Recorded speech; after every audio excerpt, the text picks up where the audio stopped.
সবাইকে welcome to রিমিস live zone. আজকে তোমাদের সাথে খুব সুন্দর একটা হেল্পফুল ভিডিও কিন্তু শেয়ার করব যে কি করে ডামি ওয়াশ করতে হয়, ডামি কতদিন পর পর ওয়াশ করতে হয়, কটা হেয়ারস্টাইল করার পরে ডামি ওয়াশ করতে হয়, সেই সমস্ত কিন্তু আমি শেয়ার করব।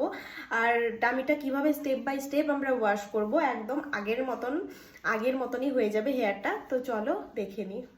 তো সবার প্রথমে বলে রাখি, ডামি ওয়াশ করার আগে কিন্তু ডামিকে একদম পুরোপুরিভাবে ট্যাঙ্গেল ফ্রি করে নিতে হবে। দেখো আমার ডামির কি অবস্থা স্প্রের জন্য। আর ডামির চুল ট্যাঙ্গেল ফ্রি করার জন্য এরকম আইকনিকের প্যাডেল কোম তোমরা ইউজ করবে। এটা তোমরা আইকনিকের ওয়েবসাইটে পেয়ে যাবে।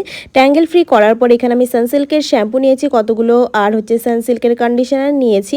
তো ডামির চুলটাকে সবার প্রথমে আমি ভিজিয়ে নিয়েছি এবং জলের মধ্যে শ্যাম্পু গুলিয়ে আস্তে আস্তে করে আমি অল্প অল্প করে কিন্তু জল নিয়ে আস্তে আস্তে করে রিমুভ করছি স্প্রেগুলোকে। একবার শ্যাম্পু দিয়ে ধুয়ে নেওয়ার পরে তোমরা এরকম কিছু জিনিস দেখতে পারবে। এখনও কিন্তু স্প্রেগুলো রিমুভ হয়নি। দেখো তোমরা চুল থেকে কিন্তু একদম আঠা এখনও ছাড়েনি।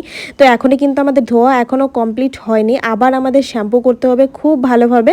শ্যাম্পু করার পরে এটাকে আমি যেভাবে আস্তে আস্তে করে আঙুলের সাহায্যে ঘুরিয়ে ঘুরিয়ে যেভাবে ম্যাসাজ করে করে করছি যেন আমার স্প্রেগুলো যেন রিমুভ হয়ে যায়, কারণ অনেক দিন পরে আমরা ধুই ডামি, সেই জন্য।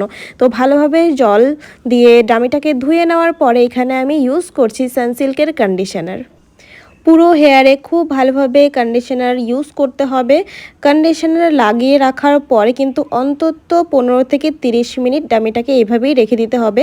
অবশ্যই ছায়াতে রাখবে, কখনো ডামে কিন্তু রোদের মধ্যে রাখবে না। তো কন্ডিশনার দিয়ে 15 মিনিট হয়ে যাওয়ার পরে আমি এখানে আবার জল দিয়ে খুব ভালোভাবে ধুয়ে নিচ্ছি। ধোয়া হয়ে গেলে এইভাবে কিন্তু 1 থেকে 2 ঘন্টা ফ্যানের নিচে রেখে দিলে একদম ড্রাই হয়ে যাবে হেয়ার ড্রাই হয়ে যাওয়ার পরে খুব ভালোভাবে এটাকে ট্যাঙ্গেল ফ্রি করে নিতে হবে। ডামি অনেক সময় ধরে ইউজ করার পরে একটা জিনিস দেখতে পাবে যে ডামির নিচটা মানে লেন্থটা একদমই খারাপ হয়ে যায় ক্রিম্পিংয়ের জন্য।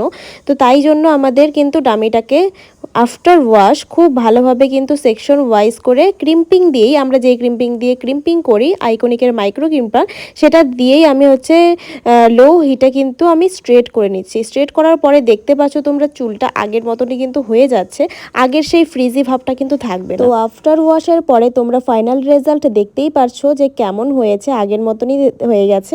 তো তোমাদের আজকের ভিডিওটা কেমন লাগলো অবশ্যই জানিও। এরকম হেল্পফুল ভিডিও পেতে হলে কিন্তু রিমিস লাইভ জোন এই পেজটাকে ফলো করতে একদম ভুলো না। তো সকলেই খুব ভালো থেকো, সুস্থ থেকো।